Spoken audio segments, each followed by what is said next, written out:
अरे सीमा, तुमने मेहंदी नहीं लगवाई इस बार तीज पर? तुम तो कितनी अच्छी मेहंदी लगवाती थी। सोसाइटी की मेहंदी प्रतियोगिता हमेशा तुम ही जीतती थी। पड़ोस की रीना भाभी ने सीमा को देखते ही कहा। वो भाभी क्या है कि पहले माँ जी किसी भी त्योहार से 10 दिन पहले से ही शोर मचा देती थी, मेहंदी वाली बुक कर ले, फिर नहीं मिलेगी। फिर मेहंदी वाली के आने के बाद भी उसे ढेरों हिदायतें देती थी। बारीक मेहंदी लगाइयो, पूरे मोहल्ले में ना हो ऐसी किसी की मेहंदी जैसी मेरी बहू की हो। सीमा उदास बोली, सांस नहीं अब तो क्या जीना छोड़ दोगी या त्योहार मनाना छोड़ दोगी?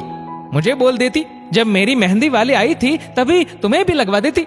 रीना भाभी फिर बोली, बस भाभी, मन ही नहीं किया मेरा मेहंदी लगवाने का इस बार। सीमा बोली, अजीब हो यार सीमा, तुम और तुम्हारा सांस प्रेम।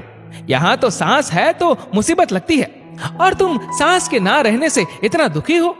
रीना बोली, चलो भाभी, बच्चों को दूध दे दूं मैं। सीमा ये बोल वहां से चली आई। बच्चों का दूध बनाने में सीमा सोचने लगी। माँ थी तो कितना आराम था। त्योहार पर मेहंदी लगी होने पर माँ बच्चों को देख लेती थी, अब तो उन्हें भी खुद देखना पड़ता है। पहले कहीं जाना होता था तो बच्चों की फिक्र नहीं रहती थी, अब सहेलियों से मिले भी महीनों बीत गए। बहू वो लाल साड़ी पहनियो और कल आराम से तैयार होइयो, बच्चों को मैं देख लूंगी। और हाँ, रात को सोने से पहले मेहंदी पर नींबू चीनी लगा लियो, अच्छा रंग चढ़ेगा। हर साल माँ की यही हिदायतें होती थी। माँ, 2 बच्चों की माँ हूं मैं भी, अब नई नवेली बहू नहीं। सीमा हंसकर जवाब देती थी, अरे बच्चे हो गए तो क्या हुआ, सजना सवरना तो हर औरत का हक होता है और हर औरत को पसंद भी होता है। माँ ये हमेशा कहती।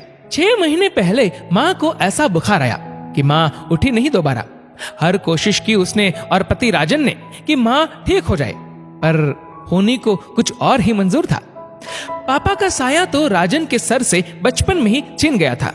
अब माँ भी, सीमा की भी माँ नहीं थी, पर सास से उसने माँ से ज्यादा प्यार पाया। मम्मा क्या हुआ, आप रो क्यों रहे हो? नन्ही टीना की आवाज से वो वर्तमान में आ गई। कुछ नहीं बेटा, आंख में कुछ गिर गया। बेटी को सीमा ने बहलाया। लाओ माँ, मैं फूंक मार दूं, जैसे दादी मारती थी मेरे। टीना सीमा की आंख में फूंक मारते हुए बोली, बस मेरा बच्चा, मम्मा का दर्द तो ठीक हो गया, चलो अभी जल्दी से दूध खत्म करो।